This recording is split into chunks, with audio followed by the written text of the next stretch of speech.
নাম্বারটা রেগুলারলি চাওয়া হচ্ছে, সেখানেও একটা অদ্ভুত ধরনের হাইড অ্যান্ড সিক চলছে। তো সেই জন্য আলটিমেটলি যেটা দেখা যাচ্ছে যে এই যে রিসিলেকশন যেটা হচ্ছে সেখানেও একটা সন্দেহের চিত্র থেকেই যাচ্ছে। বারবার এই প্রশ্নটা আসছে যে এইটাও কিন্তু আলটিমেটলি নিয়ম বহির্ভূত, কিন্তু এরকম কোনো রুলস নেই যে 10 বছর তার এক্সপিরিয়েন্সের জন্য অ্যাডিশনাল 10 নাম্বার দেওয়া হবে, দেওয়া উচিত, কোনো কিন্তু রুলস। কিছুটা তো একমত হতেই হবে, কারণ উনি খুব ভুল বলছেন তো আমি বলতে পারবো না।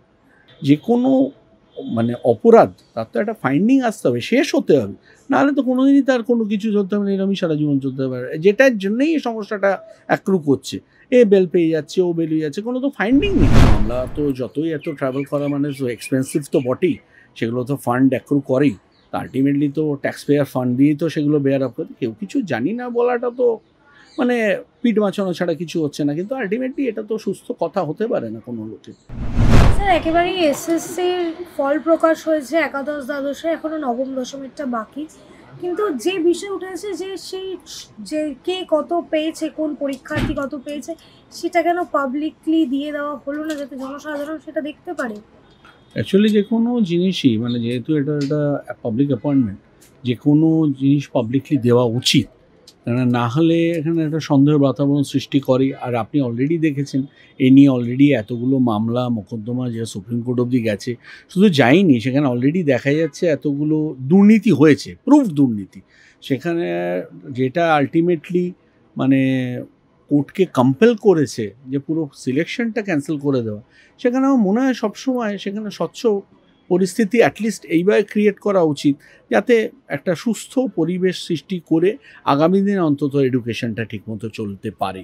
তো সুতরাং এখানে নম্বর না দিয়ে বা নাম্বার হাইড করে বা সুস্থভাবে না দেওয়া অলরেডি আবার সে একটা বাজে পরিস্থিতির দিকে এগিয়ে যাচ্ছে।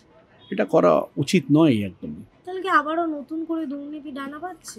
না, এখন যদি সেই রকম হয় তো অলরেডি তো এটা নিয়ে আবার রিচ্যালেঞ্জড হয়ে যাবে সেই মামলা। এইটা তো হতে থাকলে তো মুশকিল। যেটা সুস্থ পরিস্থিতি, যেহেতু এটা নিয়ে অলরেডি এতগুলো প্রশ্ন উঠেছে, এতগুলো সমস্যা উঠেছে, এই নিয়ে কমিটি হোক, সিবিআই হোক, রিপিটেডলি হয়েছে, হওয়ার পর আলটিমেটলি শুধু সিলেকশনটাই ক্যান্সেল হয়ে গেছে। এটা তো সেখানে আর নতুন করে আবার এইটা করা কিন্তু একই পরিস্থিতির দিকে কিন্তু এগিয়ে যাওয়া। কিন্তু এইরকমই যদি ব্যবস্থা চলতে থাকে তাহলে শিক্ষা ব্যবস্থাটা কোথায় গিয়ে দাঁড়াবে? এমনি তো খুবই খুবই খারাপ পরিস্থিতি এই মুহূর্তে, কারণ অলরেডি যদি আপনি এভাবে দেখেন, একটা 16 সালে যারা এই নোটিফিকেশান, সেই 16 সালে যারা কন্টেস্ট করছে তাদেরকে আবার যদি 10 বছর বাদে 9 বছর বাদে আবার বলে যে নতুন করে কন্টেস্ট করে সেই সিলেকশন পার্টিসিপেট করো, সেটা ইটসেলফই টাফ, যে কোনো লোকের পক্ষেই টাফ। কেননা একটা তার সিস্টেমের মধ্যেই চলে, যতক্ষণ একটা মানুষ পরীক্ষা দেয়, সে পরীক্ষা প্রিপেয়ার্ড হয় সেইভাবে, এটা সাডেনলি আবার তাকে 2-3 মাসের নোটিসে আবার পরীক্ষা দেওয়া বা সাথে সিলেক্ট হওয়া, সবটাই খুব শক্ত। আর দুটো শুধু তাই না, সে যেখানে সিলেক্ট হয়েছিল বা যেখানে পড়াচ্ছিল সেখানে একটা সিস্টেম তৈরি হয়ে যায়, আবার নতুন জায়গায়, নতুন পরিস্থিতিতে, নতুন আবহাওয়ায়, সবার পক্ষে খুবই সমস্যা। তাহলে এই যে নতুন করে পরীক্ষা হলো, এটাই কি এবার স্বচ্ছ নিয়োগ হবে? যে দুর্নীতির জন্য আগেরবারে প্যানেল ক্যান্সেল হলো, এইবার কি স্বচ্ছ নিয়োগ হবে? আমরা তো এক্সপেক্ট তো তাই করবো, যে কারণে এই সমস্ত দুর্নীতি ইরাডিকেটেড হবে বলেই কিন্তু নতুন সিলেকশন। যারা অলরেডি দুর্নীতি পন্থা অবলম্বন করে যাদের অ্যাপয়েন্টমেন্ট হয়েছিল, বা যেটাকে আমরা বলতেছি সুপ্রিম কোর্টের ভাষায় টেন্টেড ক্যান্ডিডেট, তাদেরকে রিমুভ করে দেওয়া হলো যাতে তারা কোনোভাবেই সিলেকশনে পার্টিসিপেট না করতে পারে। কিন্তু সেই তালিকাও তো এখনো পর্যন্ত পাওয়া যায়নি, সেই সংরক্ষিত তালিকা যেটা সুপ্রিম কোর্ট আবারও চেয়েছিল। হ্যাঁ, সেটা তো রেগুলারলি, ইনফ্যাক্ট সুপ্রিম কোর্টে সাবসিকুয়েন্টলি আবার মামলা বোধহয় রয়েছে এর মধ্যে। তো তাতে প্র্যাকটিক্যালি পুরো নাম্বার যে টেন্টেড ক্যান্ডিডেটসের যা মানুষ যারা রয়েছে তাদের নাম্বারটা রেগুলারলি চাওয়া হচ্ছে, সেখানেও একটা অদ্ভুত ধরনের হাইড অ্যান্ড সিক চলছে। তো সেই জন্য আলটিমেটলি যেটা দেখা যাচ্ছে যে এই যে রিসিলেকশন যেটা হচ্ছে সেখানেও একটা সন্দেহের চিত্র থেকেই যাচ্ছে। এই হচ্ছে প্রবলেম। কিন্তু এই যে বাড়তি 10 নম্বর যেটা নিয়ে এখনো বিচারপতি অমৃতা সিনহার বেঞ্চে মামলা চলছে, সেই 10 নম্বর নিয়ে কি বলবেন, যে অভিজ্ঞতার জন্য 10 নম্বর দেওয়া যায়? না, এইটা তো অ্যাকচুয়ালি যদি আপনি দেখেন এরকম কোনো তো প্যারামিটার নেই সিলেকশনে, এটা সাবসিকুয়েন্টলি ইনকর্পোরেট করা হচ্ছে কাউকে কাউকে বেনিফিট দেওয়ার জন্য। কোনো এরকম তো কোনো না এটা আসলো কোথার থেকে, এলো কোথার থেকে, কেনই বা দেওয়া হচ্ছে, তো প্রশ্ন থেকেই যাবে। কারণ রুলস এরকম কোনো প্যারামিটার নেই যে নতুন করে এটা দেয়া হবে। এই জন্যই বারবার এই প্রশ্নটা আসছে যে এইটাও কিন্তু আলটিমেটলি নিয়ম বহির্ভূত, কিন্তু এরকম কোনো রুলস নেই যে 10 বছর তার এক্সপিরিয়েন্সের জন্য অ্যাডিশনাল 10 নাম্বার দেয়া হবে, দেয়া উচিত, কোনো কিন্তু রুলস নেই। সেই জন্যই কিন্তু এই চ্যালেঞ্জটা হচ্ছে।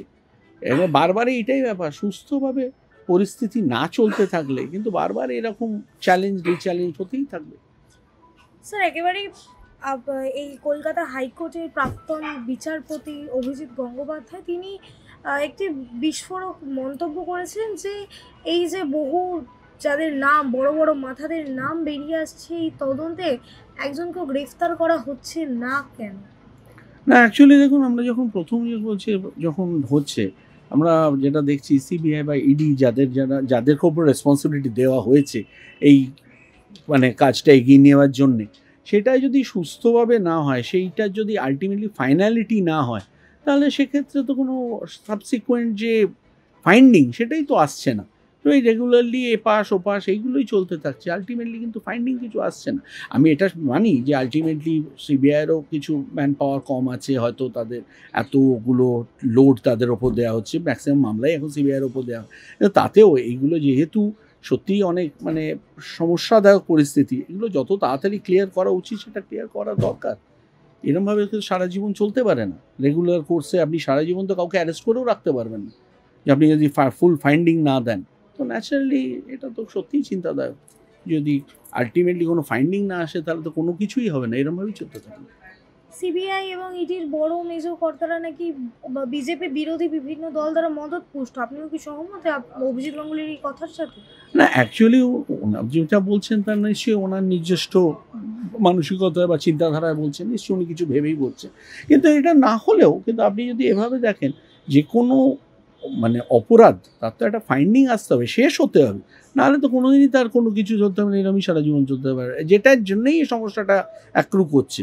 এ বেল পেয়ে যাচ্ছে, ও বেরিয়ে যাচ্ছে, কোনো তো ফাইন্ডিং নেই। সারা জীবন তো আপনি এমনি অ্যারেস্ট করে রাখতে পারবেন না এভাবে, কোনো কারণ ছাড়া, মানে কোনো ফাইন্ডিং নেই, যেটা রেজাল্ট আসছে না, কারণ ছাড়া বলবো না, রেজাল্ট আসছে না, কোনো তো আপনাকে শেষ মুহূর্তে তো হতে হবে, শেষ করতে হবে যে কোনো জিনিস। কিন্তু তাহলে এই শেষের কথা আমি বলেছি, শেষ পর্যন্ত পৌঁছাতে কেন ব্যর্থ ইডি বা সিবিআই? তার মানে সেক্ষেত্রে ধরে নেওয়া যায় কিছুটা তো অসুবিধা হচ্ছেই কোনোভাবে, কারণ এতদিন তো লাগতে পারে না, যেখানে এত প্রুফ রয়েছে, এত এভরি ডকুমেন্টস রয়েছে, ডকুমেন্টসগুলো প্লেস করা হয়েছে, তারপরে এতদিন তো সময় লাগা উচিত নয়। সারেও তো একটা লিমিট আছে, যে সারা জীবন তো কোনো কোনো আস্তে আস্তে এটা তো এমনি ন্যাচারাল ডেথ হয়ে যাবে, কোনো দিনই শেষ হবে না। তাহলে অভিজিৎ গাঙ্গুলির সাথে কি আপনি কোথাও না কোথাও সহমত? কিছুটা তো একমত হতেই হবে, কারণ উনি যে খুব ভুল বলছেন তো আমি বলতে পারবো না, ওটা তো কিছুটা আমাকে একমত এখানে হতেই হয়। প্রাইমারির থার্ড সাপ্লিমেন্টারি চার্জশিট যেটা আমরা দেখতে পেলাম, সেখানেও অভিষেক বন্দ্যোপাধ্যায়ের নাম রয়েছে, কিন্তু তাকে ধরা হচ্ছে না, গ্রেফতার করতে পারছে না ইডি সিবিআই, কেন? যে আপনি এইটাই তো আমি বললাম, তো আলটিমেটলি আপনাকে তো ফাইন্ডিংটা শেষ করতে হবে। এটা আমি যদি সারা জীবন চলতে, কোনো দিনই হবে না। ভুল নামটা বড় হয়ে যাওয়াই কিন্তু সমস্যার শেষ নয়, নাম বড় ছোটটা পরের ব্যাপার। আলটিমেটলি অপরাধ হলে সেটা তো আপনার কনভিজেন্সটা ফাইনাল হতে হবে, এই যে এই মানুষটা অপরাধ করেছে, তারপরে তো পরেরটা হবে। তো কোনো দিনই যদি না থাকে, এরকমই চলতে থাকবে। স্যার এসএসসির থেকেও প্রাইমারি নাকি আরো বৃহৎ দুর্নীতি বিভিন্ন ক্ষেত্রে, বিভিন্ন আইনজীবীরাই বলছেন এই। এখন ওটা তো আর দাঁড়িপাল্লা দিয়ে মাপা যাবে না, কোনটা বৃহৎ কোনটা ছোট। দুর্নীতি তো সবটাই দুর্নীতি, কিন্তু আলটিমেটলি যদি দুর্নীতি এরা হয়, যেখানে এখানে দুর্নীতিতে কথা এই কারণে আসছে, ওখানে মানুষের সংখ্যাটা অনেক বেশি। 32,000 লোক যদি শুধু চাকরি জীবনেরই ইনভলভ থাকে, সেটা তো অনেক বড় ফিগার তো বটেই। এবং আলটিমেটলি প্রাইমারি এডুকেশন মানে কি, আমাদের দেশের সবে যারা শুরু করছে তাদেরই এটা একটা শুরু জীবনে, সেখানেই যদি এরকম দুর্নীতি দিয়ে অ্যাপয়েন্টমেন্ট হতে থাকে, তো অবভিয়াসলি এটা খুবই খারাপ। ডিপিএসসি নাকি তৈরিই হয়নি প্রাইমারিতে। তাই তো এখন অনেক রকমই শোনা যাচ্ছে পরিস্থিতি, কিন্তু তারপরে অ্যাপয়েন্টমেন্ট হয়েছে, তারপরে অ্যাপয়েন্টমেন্ট তারা চাকরিও করছে। প্যানেল কোথায়? কেউ তো দেখাতেই পাচ্ছে না। এইবারেও তো যখন প্যানেল, ধর আপনি এসএসসিতেই যদি বলেন, এবারে যখন প্যানেল হচ্ছে, তা আলটিমেটলি প্যানেল তো দেখুন না, এই তো এবারেও নাম্বার সমস্ত কিছু সুস্থভাবে ডিক্লেয়ার্ড হচ্ছে না। তো ন্যাচারালি এগুলো তো একটা খারাপ চিত্র তো নিদর্শন করেই। আমি ধরে নিতে পারি সব ভালো, কিন্তু তাহলে তাহলে এত হাইড অ্যান্ড সিক কিসে? তাহলে তো পরিষ্কার আসা উচিত। স্যার একেবারেই শেষ প্রশ্ন, আমরা এই এসএসসির যে পুনরায় পরীক্ষা, নতুন পরীক্ষা থেকে শুরু করে আমরা এই ফল প্রকাশ বিভিন্ন ক্ষেত্রে দেখতে পাচ্ছি, আমাদের শিক্ষামন্ত্রী ব্রাত্য বসু তিনি টুইট করছেন এবং মুখ্যমন্ত্রীকে ধন্যবাদ জানাচ্ছেন। তাহলে কি দুর্নীতি হলেও দায়টা মুখ্যমন্ত্রী, কারণ কি তিনি তো দুর্নীতি হলে বলেন তিনি কিছু জানেন না। সেটা তো সত্যি বলতে এটা তো সঠিক হতে পারে না, কারণ আলটিমেটলি এত বড় একটা মানে এডুকেশন সিস্টেম, তার যারা যারা অ্যাপয়েন্টমেন্ট হচ্ছে, এত বড় অ্যাপয়েন্টমেন্ট, একটা দুটো অ্যাপয়েন্টমেন্ট তো এত হাজার হাজার অ্যাপয়েন্টমেন্ট, সেখানে কেউ কিছু জানি না, আর সেই মামলা নিয়েই আলটিমেটলি এত দূর যাওয়া হচ্ছে, এত লড়া হচ্ছে। তার মধ্যে আপনি দেখুন যে অলরেডি এতটা ট্রাভেল করছে প্রত্যেকটা মামলা, এবং মামলা তো যতই এত ট্রাভেল করা মানে তো এক্সপেন্সিভ তো বটেই, সেগুলো তো ফান্ড অ্যাক্রু করেই, তো আলটিমেটলি তো ট্যাক্স পেয়ার ফান্ড দিয়েই তো সেগুলো বেয়ার আপ করে। কেউ কিছু জানি না বলাটা তো মানে পিঠ বাঁচানো ছাড়া কিছু হচ্ছে না, কিন্তু আলটিমেটলি এটা তো সুস্থ কথা হতে পারে না কোনো লোকের। কিন্তু আলটিমেটলি জানা না জানার মধ্যে দায় এড়ানো সেটা তো আলাদা ইস্যু, জানতে তো হবেই, কারণ এতটা লড়বে কী করে মানুষ? কেউ কিছু জানি না বলা তো অসম্ভব।